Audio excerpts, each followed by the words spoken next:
Hai rekan-rekan, kalian ngeklik video ini. Itu artinya kalian ingin lebih dekat dengan bahasa perasaan. So, selamat datang di Bahasa Perasaan Channel.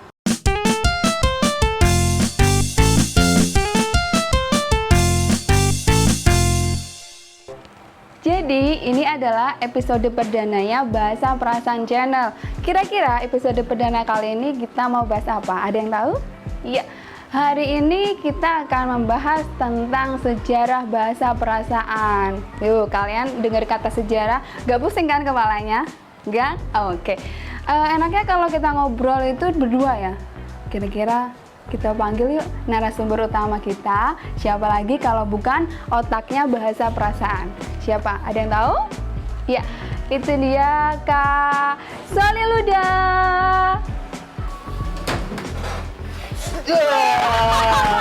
Iya. Kaget ya, jangan kaget. Aduh, ya ini dia. Halo teman-teman. Ya, ini udah tahu belum? Kak siapa ini?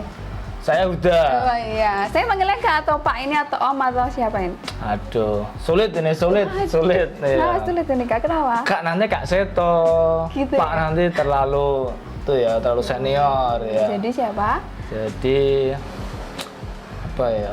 Kak aja lah deh, Oke, Kak deh nggak apa deh, Kak Seto Oke. awet muda ya. Oke, biar awet muda, Kak betul. Bobo, Nah ya. ini dia, di samping kita sudah ada Kak Sholil Huda. Panggilannya Kak Huda betul ya? Huda, Oke. betul. Mau salam sahabat-sahabat lagi buat rekan-rekan? Halo teman-teman, saya Huda, fotografernya Bahasa Perasaan. Ya, teman-teman pasti udah tahu ya. Iya. Yang tahu, kalau yang belum berarti kita kenalan dulu nanti ya. Iya, oke. Gimana Kak, sehat kabarnya? Alhamdulillah, sehat, seger Oke. buger ya kan. Ini episode berdananya bahasa perasaan nih. Ya. Nah, kita tuh penasaran sama sejarahnya bahasa perasaan. Ya. Sebenarnya bahasa perasaan itu sudah berapa lama sih Kak? Bahasa Perasaan itu baru kok. Baru? Saya panggil Bu atau apa Oh, ini? aduh, ya Pak ini. Apa? Kak ya? Iya dong, Kak. Kak, ya? Aku panggil kakak. Iya. Iya, masa Bapak panggil saya? Iya, kakak sama Oh, iya, ya. Kak. Oke. Lanjut ya. Ya, Bahasa Perasaan itu 3 tahun. Jadi baru nih Kak nih? Baru 3 tahun. Baru 3 Ya, tahun. baru. Alhamdulillah. Jadi kayak mau balita ya kalau anak-anak sekarang balita ya, 3 tahun ya. Balita, Batita ya. Oh, Batita. Oh, iya, Batita betul. lebih sedikit. Ya, 3 tahun. Iya, 3 tahun. Kira-kira inget nggak tepatnya tanggal berapa gitu bahasa perasaan? Launchingnya itu tanggal berapa? Jadi launchingnya itu saya buat yang gampang, maksudnya gampang tanggalnya diingat-ingat teman-teman. Jadi Bahasa Perasaan itu 1 Januari 2018.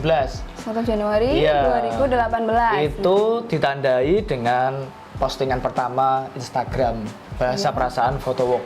Jadi supaya gampang diingat juga menandainya dengan postingan perdananya Bahasa Perasaan Photowalk 1 Januari 2018. Oke, Tuh, jadi bisa baru. dicek ya. Rekan-rekan bisa dicek di sebelah Boleh. paling bawah. Scroll terus, ada hampir mau 600 ini postingannya. Wow, oke, luar biasa. Jadi scroll paling bawah itu 1 Januari 2018. 1 Insya Allah ya. Januari 2018. Kalau nggak berubah. Coba dicek ya.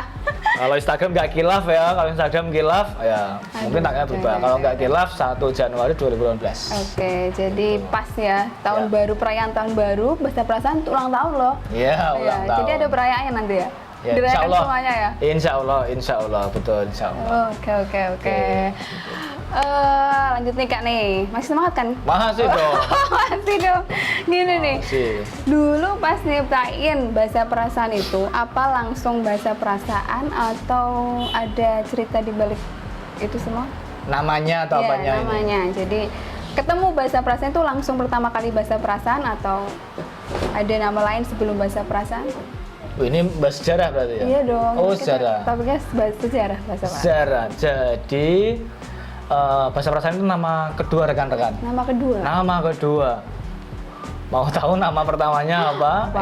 Ini sebetulnya rahasia Wow. dan nggak banyak yang tahu sebetulnya. Tapi kalau rekan-rekan yang pengantin, yang teliti, itu di seragamnya Bahasa Perasaan yang seragam utama itu ada nama pertamanya sebelum Bahasa Perasaan. Oke, wait. Seragam bahasa perasaan. Seragam Bahasa Perasaan. Oke. Saya ada Pak. Oh iya. Oh ini Cepat dia. sekali ya ini. Oh iya dong. Cepat Ini sekali saya aja. kebetulan tahu karena saya nyetrika nih Pak. Bentar ya. Oh iya ini. Iya, nyetrika. Nah ini seragam bahasa perasaan itu di lengan sebelah kiri ya. 3 tahun ya. Oh iya, Udah Sierra ya. agak itu ya. Ya, Sebelah jadi- kiri itu ada logo. Iya apa ini logo? Nah, ini teman-teman. Kelihatan nggak ya? Kelihatan nggak ya? Ini teman-teman. Kelihatan nggak? Kelihatan? Aku mas. Kelihatan? Nah, ini Bright Set Story ya. Ini Bu. Iya iya iya. Bacanya gimana ini? Itu iya Bright Bright Sun Story ya. Wow. Mungkin agak belibet ya, tapi memang itu bagian dari proses. Jadi teman-teman sebelum bahas namanya, jadi dalam usaha itu yang paling ya bukan yang paling ya, cuma tantangan pertama itu membuat nama merek. Itu teman-teman yang usaha pasti agak pusing ya, pasti merek apa gitu, cari karena merek kan sebuah identitas ya, sebuah identitas, harapannya harus ada di situ. Dan memang kalau semakin ada filosofisnya akan semakin enak untuk membuat atau marketing kan, membuat brandingnya akan lebih enak kalau namanya ada filosofinya. Jadi dulu itu Bright Set Story ya. Bright Set Story, jadi ini bahasa Inggris ya. Jadi cerita Bright Set itu berarti semacam sisi terang. Kalau pernikahan berarti ya sisi bahagia. Jadi cerita yang menampilkan sisi kebahagiaan dari pernikahan gitu. Ceritanya seperti itu. Misinya dulu ya. Iya. Tapi nggak di ACC ya, nggak di ACC. Sama siapa Pak? Sama ini nggak di ACC karena kenapa ya tadi dulu ya? Karena itu loh kan saya dari orang Jawa ya Pak. Jadi kalau ngomong ini tuh susah. Belibet. Iya. Jadi nanti ke MC kalau ngomong Nggak bisa. research. kayak gitu. Oke, jadi karena lidahnya mungkin akan keseleo ya. Iya. Akan keseleo jika research Rasanya itu ya. beda, rasanya janganlah kayak gitu. Iya, nggak di ACC. Jadi saya putar otak lagi, putar otak sehingga ya ketemulah Iya, bahasa bahasa perasaan. Wow, kayaknya dalam nih kalau ini nih. Semoga lah. Bahasa perasaan dalam sih kalau aku nggak salah udah dalam banget. Kira-kira filosofinya itu apa? Ada arti di balik logo brand bahasa perasaan itu artinya apa? Bahasa perasaan. Nah, karena tadi ya kita dalam membangun produk ada nama yang tertempel di situ yaitu merek. Merek ini merupakan tujuan. Jadi tujuan kami dalam berfotografi. Kalau dulu kan pernikahan. Jadi harapan saya itu visual atau foto-fotonya bahasa perasaan itu bisa membahasakan perasaan dari subjek-subjek di dalamnya. Bisa membahasakan Perasaan. Betul. Misalnya di fotonya itu sedang senyum atau bahagia atau sedih, terharu. Nah, itu saya berharap visual saya atau foto saya itu bisa memberi gambaran perasaan objek di dalamnya. Oh, gitu. Wow. So, jadi ketika orang lihat fotonya itu bisa ikut merasakan. Oh, ini terharu. Oh, ini bahagia dulu ya. Jadi secara fisik seperti itu gitu. Dan semoga di titik ini sudah tersampaikan pesan tersebut, tujuannya sudah tersampaikan. Insyaallah. Sepertinya iya. Jadi supaya visual foto itu bisa membawa perasaan dari subjeknya ke yang lihat foto. Oh gitu. Membahasakan perasaan. Membahasakan perasaan lewat foto gitu ya. Jadi yang ngelihat itu juga bisa ikut ngerasain ya. Iya. Karena fotonya itu pas lagi ngapain, kita ikut terbawa, ikut berada di situasi pada saat itu. Iya. Jadi ya. Iya, betul. kata Robert Capa. Oh, Robert Capa itu Capa. fotografer perang. Oh, yes. Fotografer perang. Jadi dia pernah bilang foto yang bagus itu foto yang dekat. Foto yang bagus itu foto yang dekat. Iya. Iya, maksudnya. Lebih tepatnya quotes-nya seperti ini. Jika fotomu kurang bagus, berarti kamu kurang dekat. Oke. Jika fotomu kurang bagus, berarti kamu kurang dekat. Betul. Oh, gitu. Dekat itu bisa jadi nggak hanya jarak, tapi secara emosional.